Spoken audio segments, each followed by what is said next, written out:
அதாவது S-400 நம்மளுடைய அதாவது நம்மளோட மிசைல் டிஃபென்ஸ் சிஸ்டம் அப்படின்றது 4 அடுக்கு, ஒரு ரிங் மாதிரி. அது ஃபர்ஸ்ட் ரிங் அப்படின்றது நம்மளுடைய L-17 சொல்லக்கூடிய ஆன்டி ஏர்கிராஃப்ட் கன். இது 1970-80கள்ல இது பண்ணது. 90களை நம்ம வாங்கணும்னு நினைக்கிறேன்.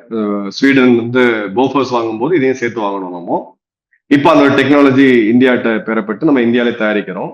இது ரொம்ப ரொம்ப ஒரு முக்கியமான ஒரு கன். விமானங்களுக்கு எதிராக யூஸ் பண்ணது நீங்க நவீன காலத்துல அதை மாற்றி அமைச்சு நம்ம இன்னைக்கு ட்ரோன்ஸ்க்கு எதிராக யூஸ் பண்றோம். இது தவிர ஜூ இருக்குது, சில்கா இருக்குது, இது மாதிரியான 3 சிஸ்டம்ஸ் இருக்குது. அதன் பிறகு பாசிவ் டிவைசஸ் சொல்லுவாங்க. அதாவது இது ஜிபிஎஸ் ஜாம் பண்ணீங்கன்னா ட்ரோனுக்கு எங்க போறதுன்னு தெரியாது. ஸோ அது கீழே விழுந்துரும். அதுக்கு வந்து நேரடியா நீங்க சுட்டு வீழ்த்தணும்னு கிடையாது. ஃப்ரீக்வன்சி ஜாம் பண்றது இல்ல நம்மளோட ஜிபிஎஸ் ஜாம் பண்றது இது ஒரு வகை. அடுத்தது பாத்தீங்க அப்படின்னா நம்மளுடைய பராக் ரக மிசைல்கள் இருக்கு. இது ஒரு 20 கிலோமீட்டர் 15-30 கிலோமீட்டர் உள்ள வரக்கூடிய ஏரியல் த்ரெட்டை நியூட்ரலைஸ் பண்ணும். அதன் பிறகு நம்ம கிட்ட ஆகாஷ் இருக்கு. ஆகாஷோட நியூ ஜெனரேஷன் வேரியன்ட் இருக்கு. இதெல்லாம் தாண்டி தான் நம்ம கிட்ட கடைசியா இருக்கிறது S-400. இது தனித்தனி வெப்பன் கிடையாது, இதெல்லாம் சேர்த்து ஒரு சிஸ்டம்.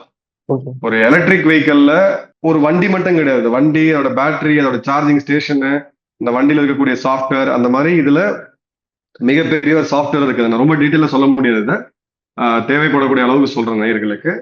அதெல்லாம் தாண்டி இது கம்ப்ளீட்டா ஆட்டோமைஸ்ட். இது இப்ப நீங்க இப்ப ட்ரோன் தாக்குதல் ஜம்முல நடக்குதுன்னா நீங்க சென்னையில உட்காந்து அதை தடுக்கலாம். கம்ப்ளீட்டா இந்தியாவோட சிஸ்டம்ஸ் இந்தியாவிலே தயாரிக்கப்பட்டு செயற்கை நுண்ணறிவு மூலியமா உலகத்துல இருந்து நீங்க எங்க வேணாலும் உட்காந்து நீங்க இது பண்ணலாம். நீங்க ஜம்முல தான் உட்காந்து அங்க வீழ்த்தணும் அப்படின்றது கிடையாது.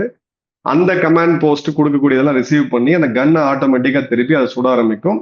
வீரர்களும் இருப்பாங்க அந்த இடத்துல இது பண்ணுவாங்க. ஸோ ஒரு 4 அடுக்கு இந்தியாவிலேயே தயாரிக்கப்பட்ட 80% அப்படின்றது இந்தியாவில தயாரிக்கப்பட்டது.